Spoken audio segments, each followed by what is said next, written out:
The Trumpet Daily is presented by Stephen Flurry. The program analyzes world news and history from a distinct perspective and compares current events to prophecies found in the Bible. The program also offers free educational publications, including the Trumpet News Magazine and books and booklets. The Trumpet Daily is produced at the Philadelphia Church of God's home campus in Edmond, Oklahoma, and its sister campus in Edstone, England. More information is available at thetrumpet.com.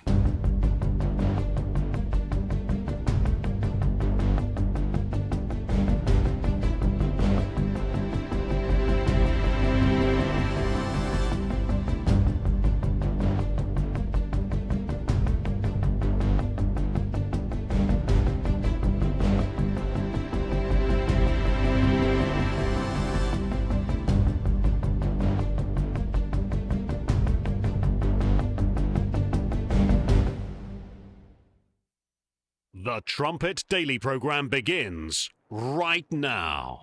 Today's world news, what it means, where it's taking us. I bring you the one and only possible message of world peace. This is a message of hope, tremendous hope. And he said unto me, you must prophesy again. The Trumpet Daily program begins right now. Had a tremendous time and I think a great success. And we just concluded a very successful NATO summit here in Turkey. And I want to thank President Erdogan, who's really a great man. He's a great leader. He's a friend of mine, been a friend of mine for a long time. He's a strong person. Got a lot of leaders and they're strong personalities, every one of them. I just want to say there was tremendous love in that room. The press got to see the sitting, but they didn't get to see the speaking. And I actually said, it's too bad the press couldn't see this because every one of them spoke for a little while. And I spoke for a little while. But it's too bad the press couldn't have seen what we were doing in that room, because it was very smart people, and they have a lot of good in their heart, not evil, good. And they're doing a great job for their country. The world is doing well. We have the strongest military in the world by far, not even close. Everybody admits it. Last year's summit in the Netherlands was great also, and we achieved an unprecedented agreement to increase the annual defense spending, and it's the benchmark, raising it from 2% to 5% of GDP, which everybody said was impossible. And now they're all thanking me, and most of the countries have agreed to it. In the working session this morning, we discussed the progress other members are making toward the 5% target, and they're making great progress. Many of these countries are very rich, by the way. We don't have to feel sorry for them. If you could have seen the respect and the love in the room, and it's love really for the country, for our country. They like the job I'm doing. They said, we love you. These are grown people saying that. Isn't that nice? Maybe, I don't know, maybe they're trying to get to me. And in a way they did, because there was tremendous unity in that room. And I urge all nations to accelerate their plans to get the benchmark as quickly as possible. The benchmark is going to be that 5% number. That's the number it should have been for years. As a result of the commitment we achieved last year, defense spending of other NATO members surged by more than almost $150 billion in 2025, and much of that money is being spent on American-made equipment. They all want American-made equipment. We make the best equipment, the Patriots and the Tomahawks, and everything we have is considered to be the best. Not by me, it's everybody wants it. I wish we made it faster because we could sell as much as we could make. Our equipment works, but we have to produce it faster for other countries, for everybody, including ourselves. We have to produce it faster. So we think within a year and a half max, we'll be, instead of waiting for a year or 2 years, we'll be having it on a 2-week wait, maybe a 1-week wait. That's what I want. And it'll do really well. A lot of people are, just waiting. They're waiting. They want to get this defensive equipment, maybe in particular the defensive equipment, but offensive and defensive. Now, prophecy gives a general, broad outline of the events that are taking place on the earth now and those that are going to happen. Bible prophecy does tell about World War III. It does specifically tell us of one of the phases of World War that we believe is now the next one that we will call World War III. And it is not coming from the power and the source that we seem to suspect. No, we in the United States, my friends, seem to be so stupid we never can tell where our real enemy is until after he strikes. We can only see one enemy at a time, and I want to tell you that the United States has more than one enemy. Now, we fought a war against Germany, World War II, and Japan. Of course, we said at the beginning of World War II that we would certainly do away with German militarism and it would never rise up its ugly head again. We were going to demolish it once and for all, and after we got it demolished, now we start to rise it up ourselves, because we think we have to have it as a buffer and a protection against Russia. We know what is prophesied to rise up in Europe. And we know which is the one and the only nation in Europe that is capable of dominating, and which is the economic and the industrial heart of all Europe, without which there could be no stability and strength. A human body cannot live without its heart. And the economic and the military body that is to rise up and to restore the Roman Empire, the thing that we least suspect here in the United States, it cannot rise up without its heart. And its heart is in Germany. Dose of reality there at the end of that cold open, together with a fair bit of fantasy. The world is doing well. What does the Bible say about the world? We touched on this yesterday on the show, and we'll make some similar points today as we go forward. You're listening to Stephen Flurry, and this is the Trumpet Daily. We appreciate you joining us on today's show. Lots to get to. Hopefully we can play another segment from the Fort Lauderdale personal appearance campaign that we had a week and a half ago. We've got some, I think about 27 minutes left from that, so we might play a chunk of it depending upon how the next few minutes go. We'll see. Yesterday I mentioned Isaiah 1, verse 18, and when you look at world leaders, when you consider what they're saying, it's that quote. I just pulled it up from my notes yesterday. It's in the Jeremiah booklet, this one right here. My father wrote this many years ago. And in talking about Jeremiah 17, again, that's a pivotal chapter. And when you think about true education, understanding the human heart, that's just right at the core of what true education is all about. And my father says, after commenting on Jeremiah 17, he said, the chapter teaches the fundamental lesson about our human minds. If we truly understand, we won't let a day pass without intense Bible study and repentant prayer to our God. He goes on and says, only God can save us from our own incurably sick minds. We need God. We need a miracle. We need God's Spirit. We need to reason with God. We need to let the mind of Christ in. Our thoughts are not God's thoughts, as the prophet Isaiah said. Joe Hilliker covered these verses in the morning brief just a little bit ago. We have to plug in to the mind of God. Otherwise, we're all over the map. And that's what we're seeing. That's what we're seeing. Listen to this. This is President Trump praising the jihadi in a fine suit. He's trimmed his beard. He's wearing the fine suit, as Melanie Phillips has written. And he is winning high praise from the President of the United States. This is clip 2. Well, thank you very much. I'm with the highly respected President of Syria, and we are working together. We were, right from the beginning, we were responsible, along with, actually, President Erdogan also felt very strongly.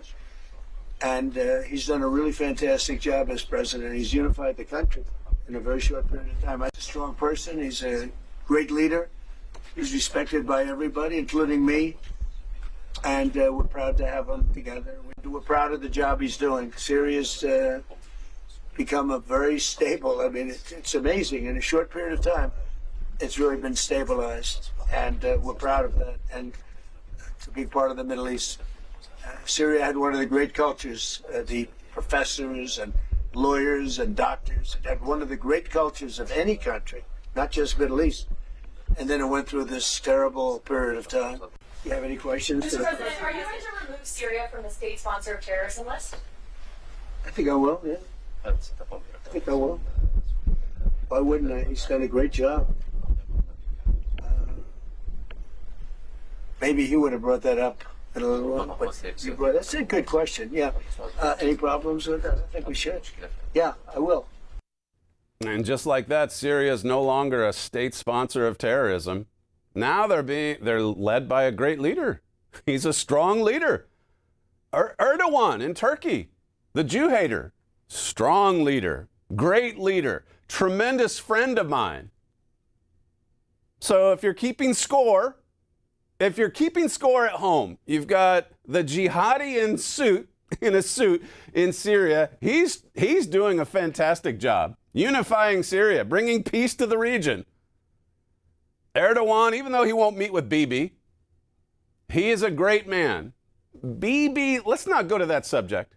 He's kind of in and out as far as my like or dislike. It just depends from one day to the next, and certainly it depends on who's in my ear. Listen to what the president said earlier this week regarding Spain. This is clip 10. I didn't speak to Spain. Spain is a wasted cause. We don't want to do any trade business with Spain anymore, by the way. I'd like you to cut it off. Spain is a terrible partner in NATO. They don't participate. They don't pay. I don't want anything to do with Spain. Cut off all trade with Spain, please, including visits.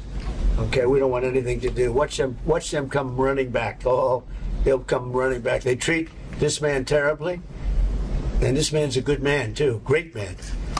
They're lucky they have him. But Spain doesn't agree to anything, and you shouldn't carry him. I mean, you sort of automatically carry because you're protecting an area, so they're there. So they probably figure they have to protect us, right? But we don't have to. We don't have to trade with them. I don't want to do any more trade with them. All right? Sure. Take it immediately. You don't even talk to them. They're hopeless. Bad people, because they have everybody else going and paying and working in Spain. In particular, Spain. There are a couple of others, but in particular, Spain. They're open about it. They're hostile about it. And let's see how hostile they remain when they call up and they, please, we want to trade with you, sir. We want to trade with you, sir. They make so much money with us, and we're going to see that they make a lot less. I want no business with them. No business with Spain. They're hopeless. And of course, Spain starts paying their bills to NATO as soon as he says this. And I'm sure a lot of Trump supporters are cheering him on. This is great. Call him out. This is something that he's good at. My point is that the world is not well. Spain is hopeless. Syria is fantastic. The jihadi in a suit, he is tremendous. The Jew hater in Turkey, I love him. I love him. Now, the gal heading up Italy, don't like her. No. NATO on the whole, though, it's filled with love. I've never seen this kind of unity. And by the way, I better get Greenland. This world is about to explode. Look at the flip-flopping on Iran, as I covered on yesterday's show. Now they were good to work with. They were moderate. They were eager for a deal. Now they're the scum of the earth. Can you see why we need to reason with God? As I said on the show yesterday, it's not like we can't, make a mistake and then correct the course and go forward. But this is just all over the place. There's no rhyme or reason. This is human reasoning. This is trusting in the human heart. And as you can see, if you're following this program regularly, it doesn't work. If anything, it should drive us to intense Bible study so that our thoughts can align with God's, so that we can understand the truth about the human heart, so that we can know what's revealed in Jeremiah 17 and Matthew 9. We need healing. President Trump had this exchange, by the way, because of his flip-flopping on Iran. Listen to clip 7. Your operation in Venezuela has been long and it's a military success, and yet the Iran war seems to be a strategic dead end for you. Why are you apparently unable to end the Iran war? So I think we're doing just the opposite. The Iran war has been a tremendous military success. I think it's a tremendous success, Iran. And you see the oil prices are lower than they were when I started. And people like to say that. But look, they have no military left. Their Air Force is gone. As I said, their ships are gone. 159 ships are gone. They're at the bottom of the sea. Their radar's gone. Everything's gone. So when you say not a success, it's a tremendous success. The fake news likes to say how well they're doing. They're doing terribly. They have 350% inflation. When the war started, they had like 6%, 5%. They want to make a deal, but they don't know how to make a deal. And then they go around shooting ships at night. I don't like that. Last month, you said Iranian leaders were very rational people, nice people to deal with, strong people, smart people. Today, you said they were scum, sick people, and being led by sick people. What changed, and do you think I got to know them. So I've said that about a lot. Now, when you say rational, I think they're much more rational than level 1, level 2. Level 1 is gone. Level 2 is gone. This is level 3. I think they are more rational, but based on their actions over the last week or two, they're not doing a service to the people. And I think more than anything else is I got to know them. And I'm not sure I want to make a deal with them. We can play games, but I'm not sure I want to make a deal. Let's just finish the job. Level 3 is a little bit better. They're scum, as he said yesterday. They can't be dealt with. If they get a nuke, they're going to use it. The world is not well. And if you are a student of Bible prophecy, you know this to be true. The world is sick. The world is infirmed. The world is in trouble. And that's what you heard there in the cold open from Mr. Armstrong. We can only see one enemy at a time. And so here we are calling out, calling out Iran, I guess, calling out Spain for not paying their dues, calling out Bibi in little Israel for being an instigator of war, and yet heaping praise on jihadis, terrorists, Jew haters. And then through it all, saying that the world it's doing pretty well. It's a good place. This thinking, by the way, is in traditional Christianity, so much of it. The world is doing pretty good. We just need a few reforms here and there, and we need to win a few elections, and if that happens, then everything's just going to keep getting better and better and better. Coming back to what President Trump said about the love that there is within NATO and the European Union and the love for the United States. Play this montage, clip 4. As European nations rebuild their militaries, American equipment will be the largest beneficiary. The defense companies are going to be making most of that equipment. They want the American equipment because it works better. It's not a question of anything else. We make the best equipment in the world. And to that end, I provided other leaders with an update on the steps we're taking to rapidly scale up production in the United States. And they wanted to hear that because they don't really want to get it in 4 years, 5 years. They want to get it like in a week. And we'll actually be at a point like that in the not too distant future with the plants that are being built. The defense plants, it's incredible. And just today at the summit, we announced $3 billion of new defense investments with U.S. companies. And Lockheed Martin will establish a world-class Patriot missile sustainment facility, a big deal in Europe. They're given a tremendous incentive by Europe to do that. All goes to the benefit of us and Europe because they're getting the best equipment. And Lockheed and Rheinmetall are announcing a partnership to build the Army tactical missile systems, which is a big deal. And Anduril is announcing a deal to build their new Barracuda missiles, which is a very highly sophisticated, fast missile, and we're doing that for Poland. I'll tell you what, I can only say if there's one word that comes out of today, it's unification. I've never seen anything like it. Every one of those countries, they love us, they love each other. There was tremendous unification. Every one of those countries loves us. They love unity. I could pull together 10, 15, 20 articles. I've got a couple here. There's no going back, the Wall Street Journal wrote the other day. the inside story of Europe's rupture with America. That's reality. And if you followed this program, you know this. You know the animosity and the contempt that's there. Never mind what they say during the press conferences. You heard what Donald Trump said there about Spain just the other day. What do you think Spain thinks of this? Or the other countries of Europe? It was almost midnight in Brussels, says the Wall Street Journal, and the leaders of Europe were locked in their 5th hour of an emergency meeting with a single theme for discussion: how to manage a breakup with America.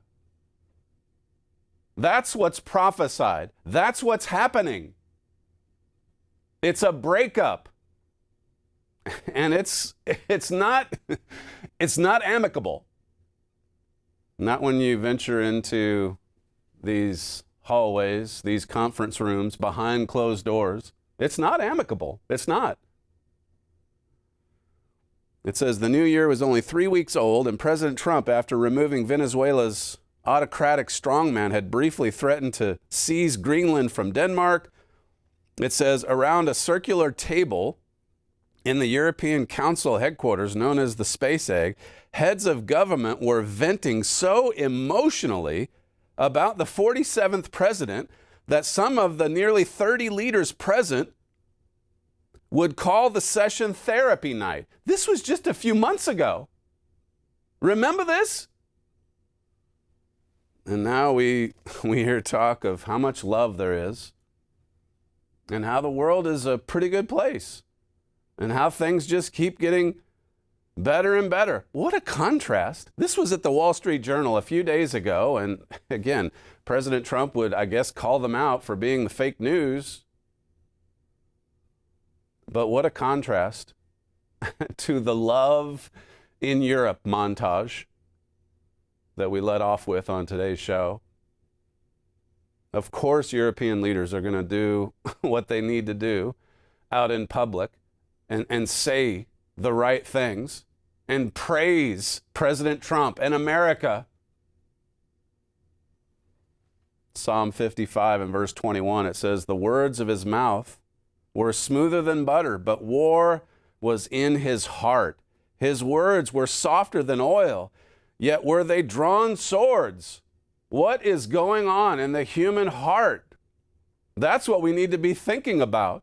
That's what we need to be preaching about. That's what we need to be studying the Bible about. The human heart. It's deceitful above all things and desperately wicked. And what President Trump has found out this week about Iran, the mullahs in Iran, he will soon find out about the leaders in Europe. We can only see one enemy at a time. It's easy to see the communists at home. The infiltration, after all, has been going on for decades. And yet we can't see the Holy Roman Empire rising for the 7th time out of the heart of Europe. And the beating heart of it is Germany. It always has been. We can't see it. No, instead we want to send our Patriot missiles over there. Lockheed Martin. We want to build factories in Europe, in Germany. We want to help them build the military machine. This is insanity. And yet, it's what we're doing because the world is doing really well. And I've got examples I can put forward. Look at Erdogan. Look at the leader in Syria. Forget his name, but he's a jihadist. He comes along, though, and says a few nice things and flatters the President of the United States. Europe knows how to do that, too. One of these articles talks about how that they've gotten along with flatteries for about as much as they can go. And so now open hostility is what's about to emerge. And what will happen then? What will the commentators say then? What will President Trump say then? I mentioned yesterday, just the lack of depth and understanding. Just as I said on the program, reading the April issue of the Trumpet magazine would have been excellent advice, input for President Trump in dealing with Iran these past few months. It says here, we're drawing a line here. That's Emmanuel Macron, quoting him again, going back to the rupture earlier this year. A clutch of European leaders chimed in to complain that the administration seemed more interested in mining and energy deals than upholding America's traditional role in the world. Europe risked becoming a miserable slave to the U.S., groused the Prime Minister of Belgium. Do they all love America? Are they really excited about the NATO alliance? Is everything on the up and up now because Spain is paying its dues? Or are we just seeing a lot of, what is it? The words of his mouth are smoother than butter. It sounds so good. What does the Bible say in Jeremiah about the peacemakers, the ambassadors for peace, saying, peace, peace, when there is no peace? We've got to go beyond words and examine the human heart and examine what happens when we put our trust in man, when we put our trust in human reasoning. Proverbs 26, verse 24, it says, he that hates disassembles with his lips and lays up deceit within them. When he speaks fair, believe him not, for there are 7 abominations in his heart. This is wonderful counsel. This is why we need intense Bible study daily, so that God will give us discernment and wisdom and understanding. You can't just go to a meeting and say, the world is great. I've never seen so much love and unity. God says, look at the fruits. Of course, out in the open, there's a lot of people practically bowing down to President Trump, willing to kiss him at every turn. But what's going on in the heart? Faithful are the wounds of a friend, but the kisses of an enemy are deceitful. That's Proverbs 27 and verse 6. The kisses of an enemy, the kisses of a jihadist. Haven't we learned the lesson just from Iran these past few months? Finally, we realize, okay, they're scum. They're scum. They can't be worked with. They're not reasonable. They're not moderate. And yet we go from that the very next day to heaping praise on Erdogan and the Syrian leader.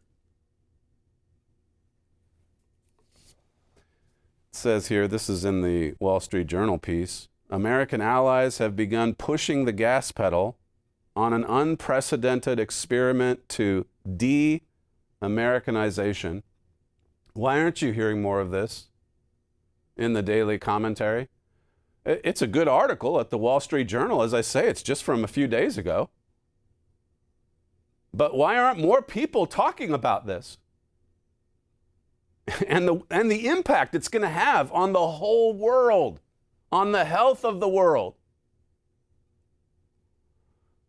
It says Europeans are running studies on whether they would store their data or process their payments should friction with the U.S. escalate, and how well their American-made weaponry would operate without Washington's authorization. Nations whose empires once spanned the globe are now stuck trying to extricate themselves from their humbling dependency on American technology and military power without provoking the U.S. So on the one hand, they say what needs to be said because, hey, we want Lockheed Martin to set up a plant in Munich. And at the same time, they want to break free from their dependency on the U.S. This is not going to end well. It says on June 24, Trump landed in The Hague, where the NATO Secretary General handed him a huge foreign policy win. Further down it says, there was laughter in the room, but it masked deep anxiety, said Rosen Zaranovich or whoever, then Prime Minister. European leaders still clung to the belief that they could manage Donald Trump through diplomatic flattery and personal charm. So that's what they're debating. How much longer can we get by with just flattering him, with telling him how much we love him, with telling him how much we love each other? It says the fragile consensus on flattery was starting to splinter, a trend captured by Britain's MI6. That form of diplomacy, per an assessment from the spy service, was subject to the law of diminishing returns. It's not working. Not like it used to. So we've got to come out with something more aggressive, something brazen, something that really does go after America as an enemy. This article, another one from the Wall Street Journal, the Canadian who steered Europe away from the U.S. It talks about Mark Carney and the first visits that he made abroad as soon as he came into power last year. He went straight to Europe. He started going at Trump for calling Canada the 51st state. A lot of animosity, and Trump returned favor. Talked about Canada, well, like you recently talked about Spain. The world is not okay. It's not doing well. And the evidence is all around us. It's everywhere. It says, now as Carney took charge in early 2025, he commissioned a sensitive review that he would discuss one-on-one with his closest aides in his office or abroad. Or aboard, sorry, the jet officially call sign Canada Force One. It says it was Carney's first crack at a riddle that would come to bedevil governments on both sides of the Atlantic. What to do when your closest ally turns into a threat? What do you do when a Donald Trump America becomes a threat? What do you do when America becomes an enemy? Well, you start preparing for war. But like Mr. Armstrong said in that cold open, we can't see but one enemy at a time. And so look at how vulnerable we are. Yes, we can talk about how great the U.S. military is, even as we send all of that military firepower to Germany and to Europe, because the world is doing so well, you see. The world is arming for war. World war. That's what Jesus prophesied in Matthew 24. Another Wall Street Journal piece. The European Union is splintering, and some say that's the only way to revive it. Well, is this significant? 28 I thought the 28 nations just loved each other. I thought there was so much unity. And what could be the significance of Europe splintering? Well, those of you that are, again, students of Bible prophecy, you know well the significance of this development. It says here, the European Union was built on consensus. Nations that once bludgeoned each other found common purpose, yielding years of economic growth. Now, as that expansion has stalled, the bloc is exploring a radical idea to get its mojo back, abandoning the unity that has defined it for decades. Well, it's not working like we hoped. The unity, it's just not as tight as we were thinking it would be. What does this mean? Today's shift is about self-preservation. Further on, it says, since Draghi's 2024 report, the EU's 6 largest economies have thrown their weight behind uniting the bloc's financial markets under common rules and a single, more powerful supervisory body. European countries forged a coalition to help Ukraine on industrial policy. A group of 10 EU members is working on a pilot project to stockpile critical raw materials such as rare earth elements and gallium, a crucial component in semiconductors. Here comes a group of 10 to work together on behalf of Ukraine. Listen to my father's Key of David program from 2015, clip 8.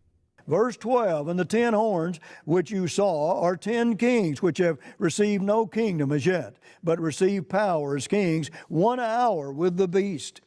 Here are the 10 horns, are the 10 kings.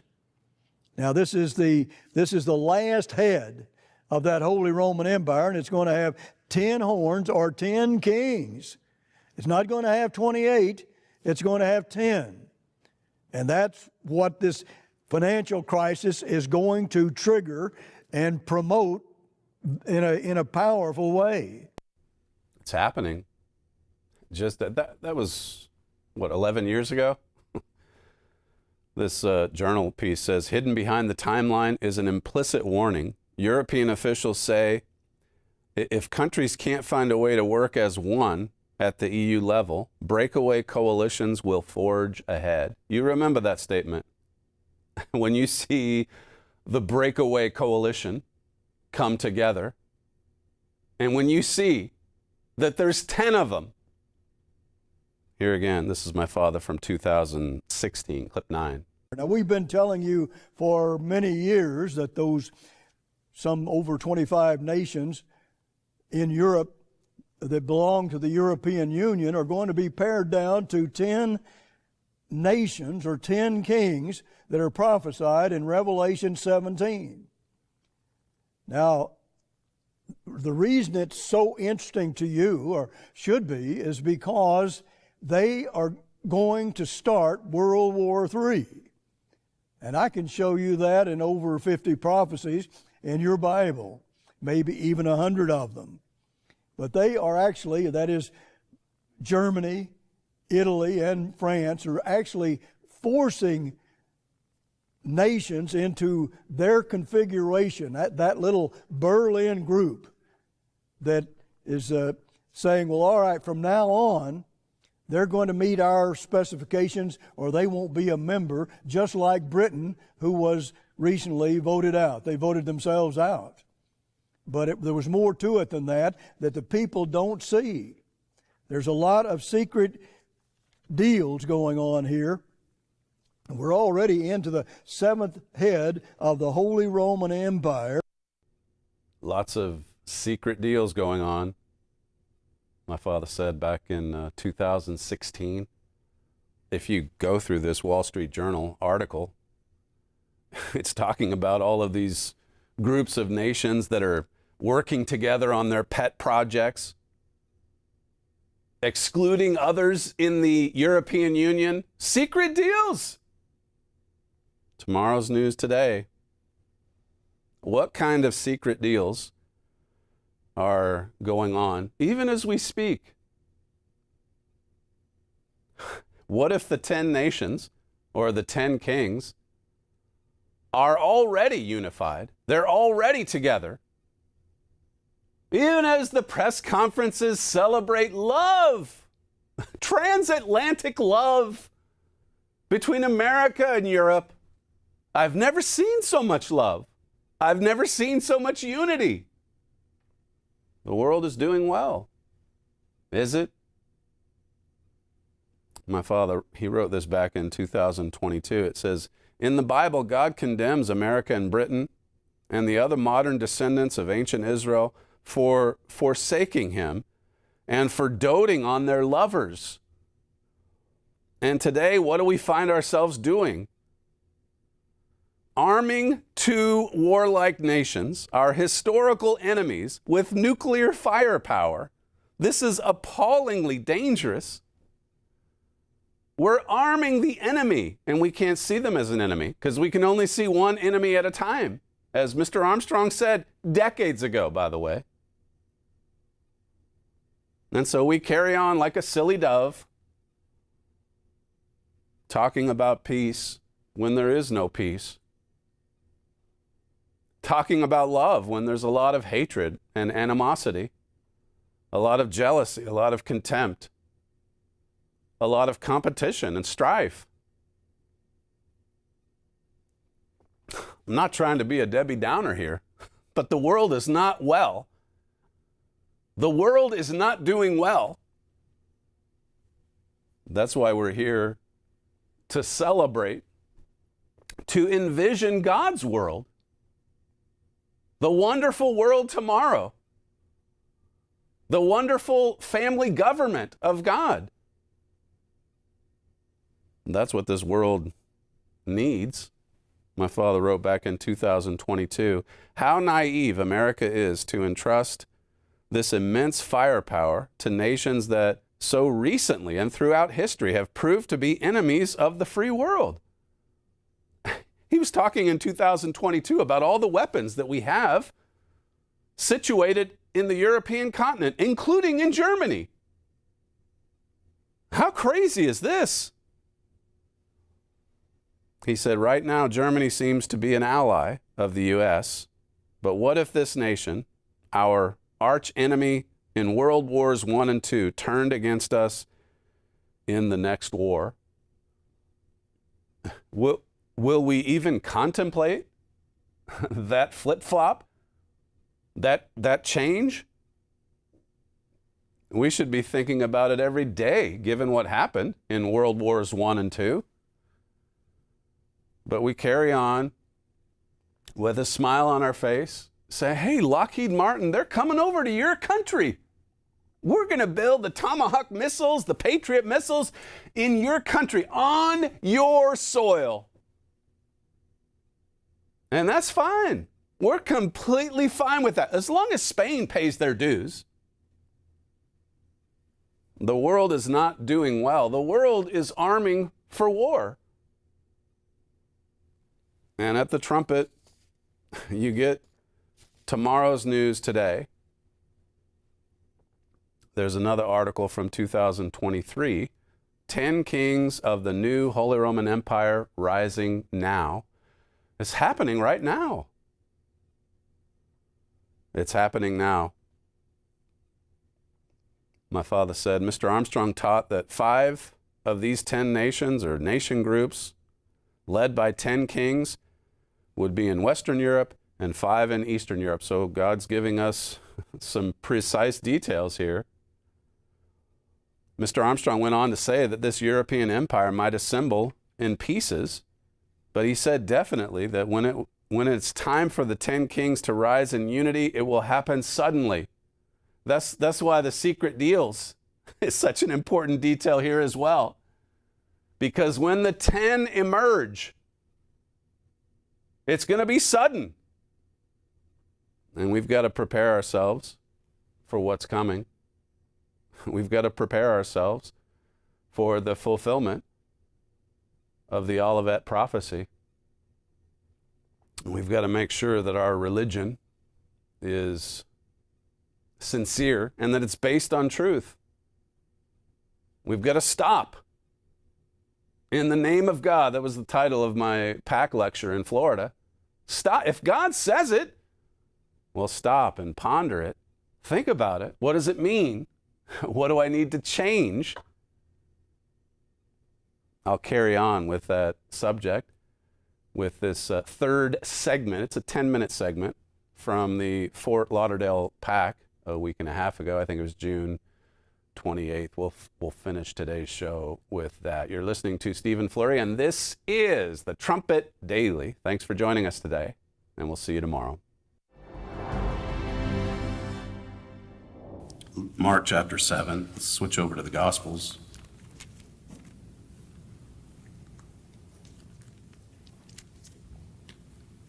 In that crossroads issue of the trumpet,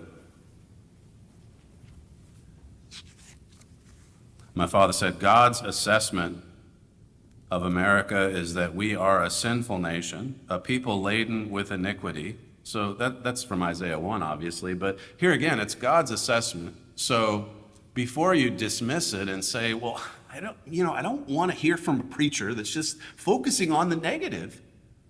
It's not like it's a negative message. Repentance is joyous. Repentance leads you to God. But God's assessment of this world, when you put all of the scriptures together, it's an ugly picture. And part of the positive message in that is it gets our minds on another world, a new world, God's kingdom. And that starts in embryo, in God's church.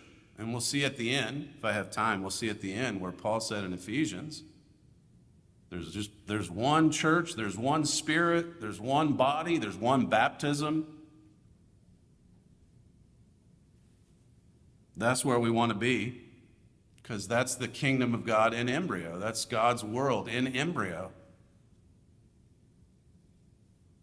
Mark 7 and verse 5, it says, Then the Pharisees and scribes asked him, Why walk not your disciples according to the tradition of the elders, but they eat bread with unwashed hands? These were the religious of Christ's day, and they may have had slightly different traditions than many have today, but it's the same thing that the church is always having to counter or confront. The spirit of just wanting to do the traditions of the elders. And Christ said to them, Well has Isaiah prophesied of you hypocrites, as it is written, the people honor me with their lips, but their heart is far from me. That's Mark 7. Ezekiel 33 says it's the same thing. James 1, you could just go right to. Christ encountered this everywhere he went, practically. Very religious, pious individuals that wanted to criticize him, that wanted to criticize God in the flesh, that wanted to criticize his disciples. Self-righteous hypocrites. He paraphrases Isaiah 29 and then continues in verse 7 here. Howbeit in vain do they worship me, teaching for doctrines the commandments of men. There is such a thing as vain worship. Jesus told us, vain worship. In vain they worship me. That's the statement that sends all of our performers off, you see? Maybe they are upset. As soon as I bring up hypocrisy, they're gone.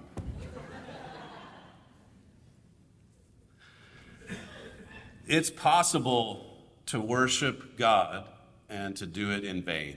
It is possible. And this is an important message for anybody, members, non-members alike. You can sit in a seat, listen to a lecture that you're not in agreement to, and it could still be an entirely vain exercise. God sees our hearts. God observes what we're doing. The eyes of the eternal are upon us. And Christ even said about hypocrisy, beware of the leaven of the Pharisees. Hypocrisy. That verse I mentioned, I want to read it word for word. Isaiah 48:1. Hear you this, O house of Jacob, which are called by the name of Israel, and are come forth out of the waters of Judah, which swear by the name of the Lord. Okay, they swear even by the name of God, and make mention of the God of Israel, but not in truth, nor in righteousness. They just make mention of it. But it's not true or right. It's vain worship. So a couple months ago, we have this Bible reading. 500 participants, went on for 7 days. President Trump read 2 Chronicles 7. I congratulated him on the program for reading it right. And the reason I did that is because a lot of preachers They don't read the verse accurately. They read the parts they like. They basically say on the part they don't like, if you don't like this chapter, you can skip to the next one. And we can't do that. That's not true religion. That's vain worship. So President Trump read it correctly. And as I said previously, if ever there was a message that this nation needed, it's 2 Chronicles 7 for sure. Because it talks about us praying to God and turning from our wicked ways, and then God taking the action of healing the land once we turn, once we get back on the right track. Staying here in Mark 7, it says in verse 8, for laying aside the commandment of God, you see, stop in the name of God. They observe the traditions of men, and they set aside the commandment of God. They didn't stop in the name of God. They stopped in the name of human traditions. You hold the tradition of men as the washing of pots and cups and many other such things. You do. In our Ten Commandments booklet, it says, worshiping Christ with pagan customs and festivals is a direct violation of the second commandment. Look at how many pagan customs and festivals that we not only observe, but we love it. We love it. We're immersed into pagan traditions, and people will humanly reason their way around it, saying, well, but it mentions Christ, or it does this, it makes me feel good, or our families get together for those customs. How could that be wrong? Well, what if the admonition, what if the command is stop in the name of God, stop it? Or what if it's go in the name of God, do this? Will we have the attitude that Herbert Armstrong had 100 years ago, where he realized that in doing this, I know it's going to alienate me from some of my friends and colleagues. I know it's really going to set me apart as different in this world, but I got to do it. I've got to follow God's lead. Verse 9 says, and he said to them, full well, you reject the commandment of God that you may keep your own tradition. And then notice verse 13, a little further down, making the word of God of none effect through your tradition, which you have delivered, and many such like things you do. We can make the word of God of none effect. In other words, like 2 Timothy 3:5 says, there's no power there. There's no authority there. They're just words on a page, unapplied, of no value. It's just another book. And Solomon said of making of books, there's no end. Books are everywhere. What sets apart God's people is the book that they hold to that has authority, and their willingness to submit to that authority, to follow that authority, to obey those commands. Don't skip a chapter because you don't like it. And instead, take it to God. Take the matter to God and ask him, help me to see the truth in this and give me the strength and the power that I need to put it into practice. That's why Peter said in Acts 2:38, repent, be baptized, and then you'll receive the gift of the Holy Spirit, God's power. God knows you need power. God knows you need help. God knows I need help. But look at this magnificent plan he's put in motion, sending his son to this earth in the flesh. That lamb sacrifice, so that that blood could be applied on our behalf and we could live in sin? No, not at all. So that we might go forward in newness of life. Romans 6:4. We've got to be willing to change. When you're coming into God's work, when you're coming into God's church, you have to be willing to make in some cases, some monumental changes. And some of the attendees at these events have been quite open with, their struggles. And happy for you, there's a lot of helpers here, a lot of ministers that can give some hopefully encouraging admonition as you go forward and work to turn things around